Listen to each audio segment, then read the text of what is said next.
भंडारे के फंक्शन के दौरान जो हुआ वो सिर्फ एक घटना नहीं थी। वो जख्मों की एक परत थी, यादों का एक धब्बा और सुकून की उस तस्वीरी दुनिया में धक्का जहां अक्षत अब तक सुरक्षित महसूस करता आया था।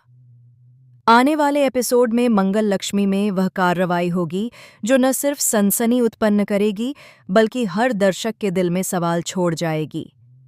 असली जबरदस्ती कौन कर रहा है और वास्तव में मासूम कौन है?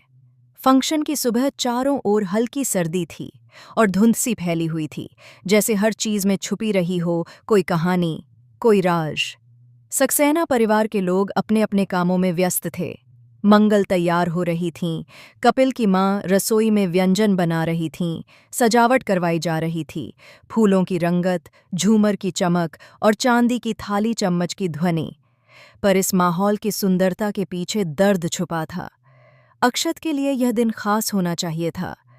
उसने बचपन से यह देखा है कि उसके आसपास की दुनिया कैसे काम करती है, सत्ता, दर्जा, परिवार की प्रतिष्ठा।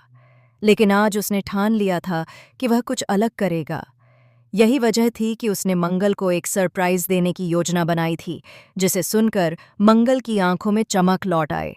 कुछ ऐसा जो सिर्फ प्यार से जुड़ा हो, जो सिर्फ स्वीकार करने और अपनाने का पैगाम हो। लेकिन सब कुछ उम्मीदों के खिलाफ मुड़ गया। कपिल की दादी, जो कि परिवार की परंपरा और रूढ़ियों की वो आवाज़ थीं जिन्हें अक्षत ने हमेशा से चुनौती देनी चाहिए थी, उन्होंने अक्षत को देखते ही एक झिझक महसूस की। उन्होंने देखा उसके हाथ पर हल्का सा रंग का दाग, जिस तरह से उसने थाली धोने की कोशिश की, उसकी पोस्टुरा, उसकी चुप्पी, और बिना कुछ कहे एक फैसला कर लिया कि यह बच्चा नौकरानी का बेटा है। फिटकरी की उस धार की तरह उनका अनुमान तेज और बेरहम था। भंडारे की मेज के पास जब झूठे बर्तन रखे गए, चमकदार थालियां जो असल में इस्तेमाल नहीं हुई थीं, सिर्फ शो के लिए, कपिल की दादी ने अचानक अक्षत से कहा कि वे इन्हें धो दे। वातावरण ठहर गया। कुछ लोग हंसे, कुछ हैरान हुए और कुछ ने आंखें झपकाईं। मंगल के दिल में जैसे वातपित्त धुएं की तरह उठने लगी। क्या वो सुन रही हैं? क्या वो देखने लगी हैं? पर उन्होंने चुपचाप देखा, क्योंकि हर परिवार में होती है वो लकीर जो दिखती है, सम्मान, छवि, परंपरा, और चुप्पी उन लकीरों को नहीं तोड़ती। अक्षत ने स्वर उठाया, मैं काम नहीं करूंगा। ये शब्द हवा में ऐसे गूंजे जैसे कोई तोप नेकदिली से फट गई हो। मेरी मम्मा मुझसे कभी झूठे बर्तन नहीं धुलवाती। उसकी आवाज टूटी हुई थी, लेकिन साफ और दृढ़। कपिल की दादी ने गुस्से में आंखें तीजीं, होंठ कसे, लेकिन उन्होंने नहीं माना। बोली, तुम बर्तन धोओगे? उनके शब्द ध्यान से निकले, टिकेंगे, चोट करेंगे। अक्षत ने मना किया। भीड़ में फुसफुसाहट हुई, कुछ राज उखड़े, कुछ सवाल हवा में झूलने लगे। ये बच्चा कौन है? नौकरानी का बेटा? क्या सच में कुल में नीचे ही रखा जाता है? लेकिन अक्षत ने आगे कुछ नहीं कहा, क्योंकि शब्दों से पहले तन्हाई और दर्द आता है।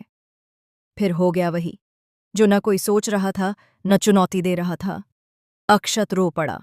उसकी आवाज में आंसुओं की कसक, नाक से निकलती स्लो ब्रीडर्स, हाथों से बर्तन धोते हुए दाग उसके होठों से टपकने लगे। उसकी छोटी बाजू में थाली जैसा भारी बोझ था, लेकिन असल बोझ तो आत्मसम्मान का था, जिसका दबाव कहीं ज्यादा था। मंगल ने चुप नहीं देखा। उनका दिल धड़क रहा था, लेकिन सामने से बोलना आसान नहीं था। उन्होंने कदम पड़े, चाल धीमी लेकिन आत्मविश्वास से भरी। कपिल की दादी की ओर बढ़ीं। हर कदम पर उनकी लहराती साड़ी, रंगों की झिलमिलाहट, लेकिन चेहरे पर गुस्सा, शर्म और दर्द के मिश्रित भाव। उन्होंने अक्षत के हाथ से झूठे बर्तन छीन लिए और पानी से दाग धो दिए, लेकिन इस छोटी सी घटना ने परिवार की हवा को बदल दिया। ऐसे, मंगल ने कहा, आवाज में कांप रही थी, मेरे बेटे को यह काम नहीं करना चाहिए था। उन्होंने हाथ उठाकर परिवार की ओर इशारा किया। कपिल की माँ, कपिल और सब अन्य। तुम सबने देखा कि किस तरह से मानवीय गरिमा को चोट पहुंचाई गई है। और तभी अचानक एक और झटका आया, जैसे धरती के नीचे से कोई चीख उठा हो। हॉल के दरवाजे खुल गए और एक अनजान आदमी अंदर दाखिल हुआ। उसने एक थैली उठाई, जिसमें कुछ फोटोग्राफ्स और एक पत्र था। पूरी महफिल का ध्यान उस ओर गया। आदमी ने बताया कि वो अक्षत का बायोचेकर है। अक्षत की पैदाइश से जुड़ी सच्चाई जानने वाला दस्तावेजी प्रमाण फोटोग्राफ्स में दिख रहा था। एक अस्पताल, एक महिला जो अस्पताल के बिस्तर पर लेटी है, और एक डॉक्टर जिसके हाथों में रिपोर्ट है। रिपोर्ट जिसमें लिखा है कि अक्षत का जन्म किसी अमीर परिवार में हुआ था, कि अक्षत असल में सक्सेना परिवार की खोई हुई जंजीर है। एक वह बच्चा जिसे परिवार ने कभी अपनाया ही नहीं, बल्कि लौटा दिया था एक झूठी कहानी के बीच में, और अपनापन सिर्फ बहाने से। एक सन्नाटा छा गया। कपिल की दादी की आंखें फैल गईं। मंगल के होंठ कांप उठे।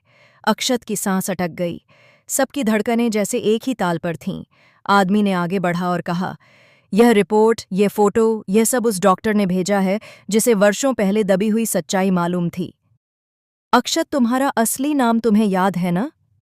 तुम वह बच्चे हो जिसको बचपन में चोरी चोरी इस घर से ले जाया गया था, और तुम्हारी माँ ने तुम्हें सबूतों के बल पर खोजा था, और अंततः तुम्हें वापस पाने का वादा किया था। कपिल की दादी आंखों में नमी लिए बोली, ये कैसे हो सकता है? मैंने तो उनकी आवाज़ टूटने लगी, मगर फिर भी जमीन पर पैर रखने की कोशिश कर रही थीं। सकते हाथों से उन्होंने पत्र लिया, तस्वीरें देखीं, अस्पताल का मुहर, डॉक्यूमेंट का साइन, तारीखें, सब कुछ सही था। पर सबसे बड़ा ट्विस्ट अभी